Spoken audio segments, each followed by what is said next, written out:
Hey, what's going on, guys? So, arachnids are gaining in popularity all the time. And, what's really interesting about that is it seems like more and more women are getting into arachnids more and more than ever before. So, I'm here with Megan from Animal House in southern Wisconsin, and she is going to show us some of her amazing tarantulas.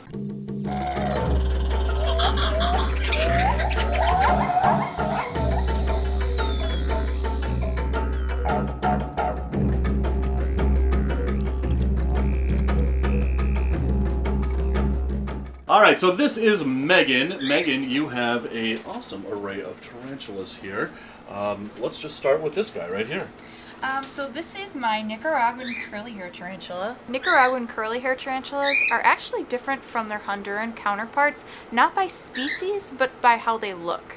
So if you take a look here at my little girl here, she has a darker body and light colored hairs, whereas in the Honduran curly hair tarantulas have more of a brown body with brown hairs. So there's more of a contrast on the Nicaraguan curly hairs. These tarantulas are pretty cool. They've only been imported in the last few years, so this is a newer, almost kind of tarantula in the hobby.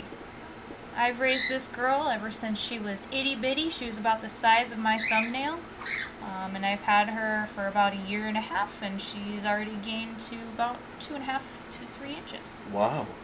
So this is a New World species of tarantula, which means they come from the Americas, obviously, because it's from Nicaragua. They actually have urticating hairs as their main form of defense. So what they do is they kick some of those hairs on the back of their abdomen, and those hairs will almost kind of like embed themselves underneath someone's skin, and they're very itchy, they're irritating. If you get them in their eye, they're really going to hurt your eyes and all of that really fun stuff. Yeah, absolutely. This is my Brachypelma smithi, otherwise known as the Mexican red knee tarantula. And as we were talking about urticating hairs, most of the tarantulas in the genus Brachypelma really like flicking their hairs at people. So as you can see on her abdomen, it is completely bald from her just kicking hairs around, and she actually hasn't really kicked any at me. I think she just kind of kicks them around her enclosure for defense. Red knees used to be super cheap because we could import them very cheaply from the wild, and now you can only get them captive bred. The specific female I have is actually a species that is even more rare. The Brachypelma smithi is a true smithi, not just a hammerai, which is all kind of confusing, but there's other species that get confused. She is one of the most rare red knee tarantulas you can find. Wow. She is just beautiful. Look at her. I have a little Grammostola porteri female here, and she is super sweet. She is brand new to my collection. I just got her, and I actually haven't even had the chance to set her up, but I have actually held her already, and she will let me hold her, and she's super docile. Well, this species of tarantula is known for being very docile, very kind, very slow moving. So, as far as beginners are concerned, the rose hair would be the perfect starter arachnid. Yes, they would be, if not for their hefty price. Unfortunately, these guys used to be super common, just like the red knees, because they used to be able to import them, but they no longer can. So they're quite a bit more expensive now. Alright, so this is a P. metallica, which is the coolest name for any animal in the world. So I've had this girl for a few months now. She is a P. metallica, which is from the Old World, which means basically any tarantulas that are in like the Asia, Africa, anywhere basically that's not the Americas. And a lot of those tarantulas actually have a much more potent venom than our New World counterparts, because they didn't develop the urticating hairs to help defend them, so all they have really to defend them is very powerful venom. So a bite from one of these guys is not going to be very fun. It's going to make you feel pretty sick. So it might freak a lot of people out that spiders and especially tarantulas are venomous, but their venom actually does have some medicinal purposes.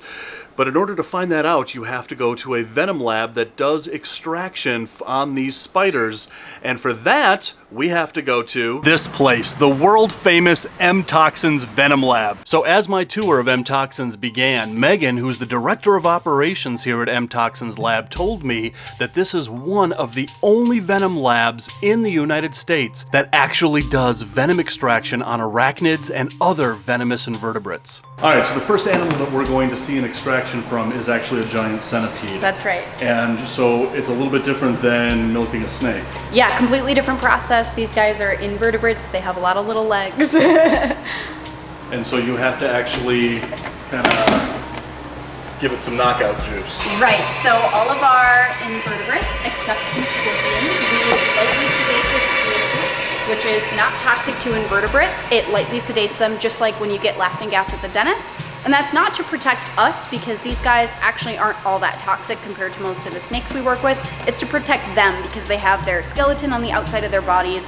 They're very fragile. I know if I had my skeleton on the outside of my body, I'd probably break a bone every other day. And you'd be a hit at Halloween. Oh yeah, so we try to really be gentle with these guys. So sedating them helps keep them calm and helps their muscles relax during the process. And all it takes is a gentle grab to carefully hold on to that centipede. You can see the pinchers really clearly there. So on the outside is a little bit of regurg, but you can see the drop of venom there that we got out of him.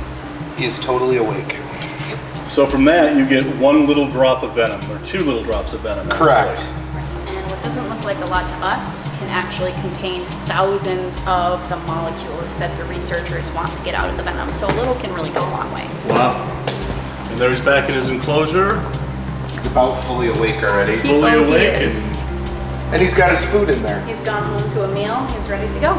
So as Megan said, they take the arachnid or the invertebrate and they put it in this container and they calm it down with a blast of CO2. And they do this because it's more to the benefit of the tarantula than it is to the people that are working with the tarantula. So if the tarantula wasn't calmed down with this blast of CO2, it could really injure itself in this process. And the actual process of venom extraction doesn't take long at all. Just about a minute or so is all that's needed. You can see there's venom just starting to form. Just starting to come out and flow on this fang. So you'd think big tarantula, lots of venom yield, but it's not always the case. Just a couple little drops. Just a couple drops out of that one. Yep. Just those couple little drops. It's ridiculous, isn't it? Yeah, so you just get a couple of drops. As they wake up, they'll produce a little bit more, but Just stay on you know, in different genera and different species within each genera produce different amounts.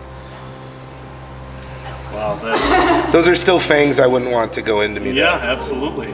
There we go. There's a nice drop. Right there. One little drop from that giant tarantula.